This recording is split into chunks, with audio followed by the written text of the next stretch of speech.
How's it going, everyone? Thanks for tuning in today. We're going to be doing a response to the latest episode of the Geoff Wilson Show. Did I lose 1 million on cards? And are influencers dying? Now, I'm not going to be covering the first part of this video about influencers dying. That's basically what they cover up until about this 30-minute mark. AIH Sports did a really good response video, which I would suggest checking out. Almost covers word for word what I would say to that portion. There's also a video from John Mangini covering influencers in general. I don't think he was responding to this podcast in particular, but it's a great little 5-minute video that I suggest you take a look at. I'm going to jump in what relates to my video specifically that I came out with a couple weeks ago, which was going over 65 cards that Geoff had purchased and how they're holding up today. And we're going to talk about that because he's looking at the spreadsheet as he lost $1 million, and that was never the point of it. I know other content creators took my content and actually made their own content based on it. What I was showing in that video was just 65 total cards that I picked up from, the flashy video headlines. I spent $100,000 on cards. I invested $500,000 into the industry, and we're going to look into the specifics of that here in a minute.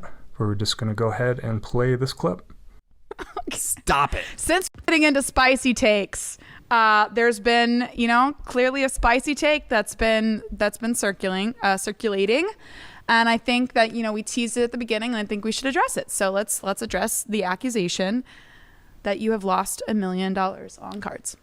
First of all, it is astonishing how much work people put in to try to put a screw to me or something like that to try to bust. The intention of the video was to show people, if you would have bought these same cards that he was promoting or pumping up or whatever you want to call it during the pandemic, where those cards stand now. That was the whole point of the video, not to personally attack him, simply to show you if you would have bought those same cards that he was making these big headlines about, where they would be at now. I mean, God bless the amount of work, It is a lot of work. Hours, hundreds of hours, people watching back video. Check out this comment here. I actually posted it directly to this video. Spent about 7 to 8 hours total. Most of that time was spent on the tracker itself. A lot of that data was already compiled by South Park Cards. I did shout him out in the original video, but yeah, it was not hundreds of hours at all. And I wanted to make sure that that was accurate representation of the cards that he was buying. I wanted to provide you with a source of the purchase, and then also the source of the most recent sale. So yeah, the claim that was hundreds of hours spent on that is definitely incorrect. All this stuff, God bless you, man. Goodness gracious, that is a lot. I hope you are putting that same amount of work towards building up your next entrepreneurial venture, or building up or whatever your profession is, dedicating it to that, or dedicating it to your family, right? Because you certainly got a lot of passion behind you, and I actually respect the passion that people have for this topic. Look, so this little slight here on the amount of work that went into that, which, hey, whatever you want to do to get people on your side, that's fine. I did that research to show people that, hey, maybe those weren't the best buys. Maybe that's not what we should have been talking about during that time period, buying these hugely overpriced cards, right? So I don't feel that it was a waste of time. I feel that it got the message out there. Other people interpret it in different ways again, but hey, that's not up for me to decide. You can go back and watch that video and you can decide for yourself. Unfortunately, the work that has been done, this spreadsheet has been built, which is completely incomplete, inaccurate, and dumb. This concept that first of all, that I've lost $1 million in cards. And yet again, that was not the original concept of the video. These people built this spreadsheet that started after the pandemic. They started Okay, well, first of all, that's convenient. I have been buying big cards since early 2019. I went to the National in 2019 and dropped tens of thousands of dollars on cards at the National. There's plenty of dealers who I bought cards from at the National who will attest to this, probably some in the comments watching this show, that I dropped lots of money at the 2019 National. I then proceeded to spend many, many, many tens of thousands of dollars, much more, on eBay. This part where he loses his cool for a minute is actually quite telling, because I think this is the real Geoff Wilson, not the smile for the camera persona, and we can see here what he really cares about. I want you to listen to this again. I went to the National in 2019 and dropped tens of thousands of dollars on cards at the National.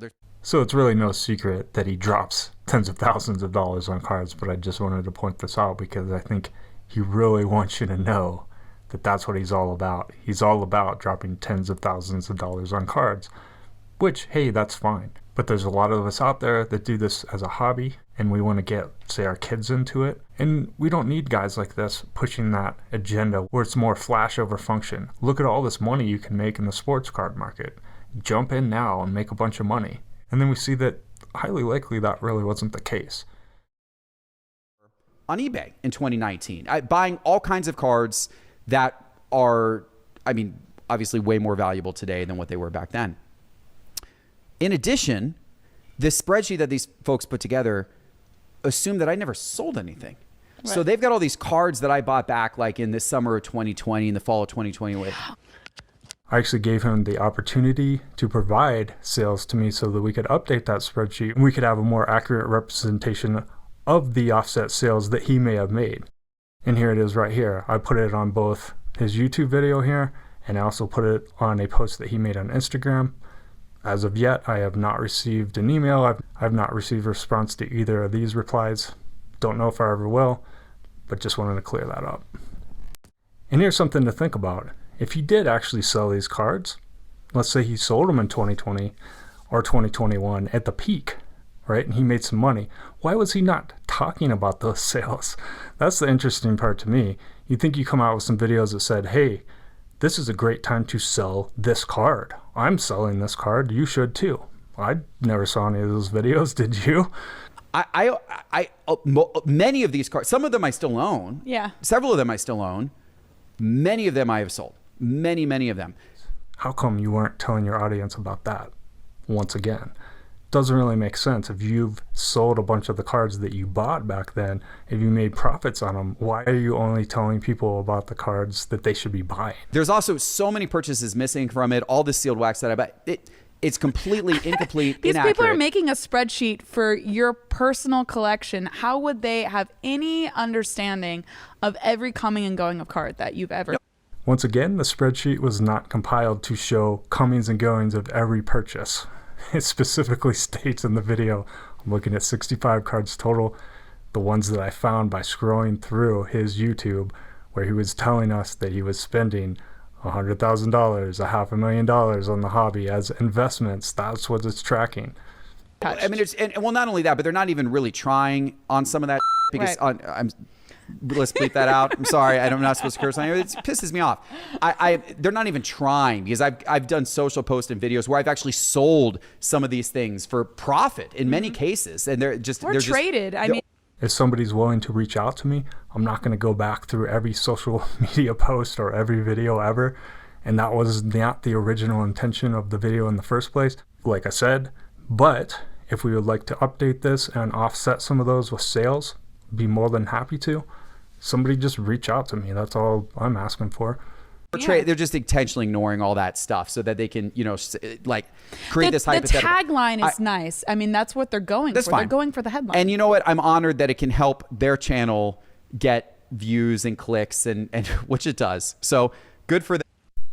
If you're making a video, obviously you want people to click on it. Obviously you want people to view the video. So I don't really get the point there.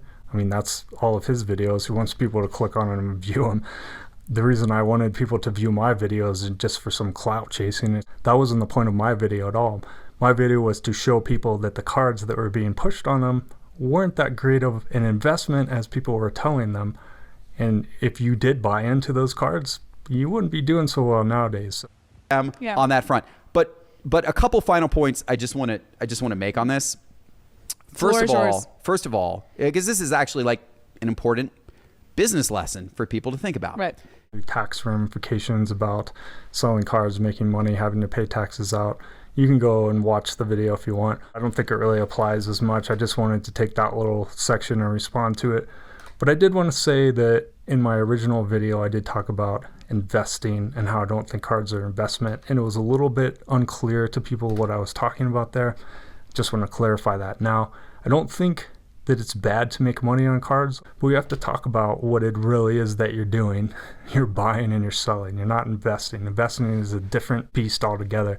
And what I was trying to point out there is go back to my collecting cards after the boom series to check out a full explanation of what that means. But just real quick, or just say it right here, cards do not provide dividends. There's no market regulation like you have in, say, the stock market to prevent fraud or to provide protection for buyers and sellers. There's also no way to determine the total amount of cards available, something that you can easily find in a real market. And also, you do not have the long-term strategy in the card market outside of some very select cards that I would consider like a long-term investment. Say, for example, the 52 Mantle. It doesn't seem to have the fluctuations that a lot of the other cards that people talk about as quote-unquote investments do. Those are more speculative. Those are more short-term. So that's what I'm getting at when I say that you can't legitimately invest in sports cards because of those elements and others. Again, go check out Collecting Cards After the Boom. I go into it in more detail, but I am no way against people selling cards. I think it's a great way to fund a collection, is to buy and sell and also trade. I go into in those videos. Please check them out.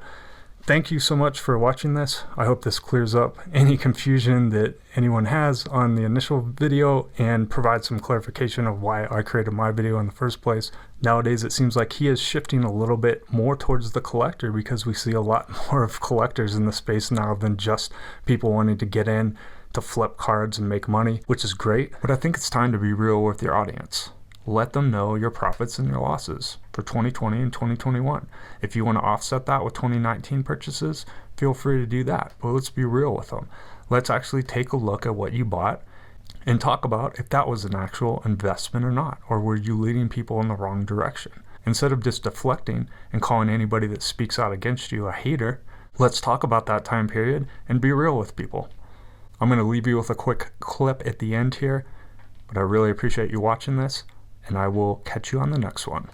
Because this is a card I love, and this is a card I'm going to hold for many, many, many years to come. And I am confident that this card eventually will be worth many times over what I paid for it. Are you ready for the big boy? Here we go, ladies and gentlemen. There it is.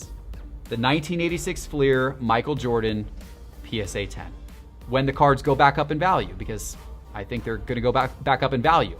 I don't know when, but they're definitely going to go back up in value. These cards are eventually, in my opinion, these are going to eventually be $1 million plus cards, because I do think sports cards will eventually go back up and go back up big again. So I may buy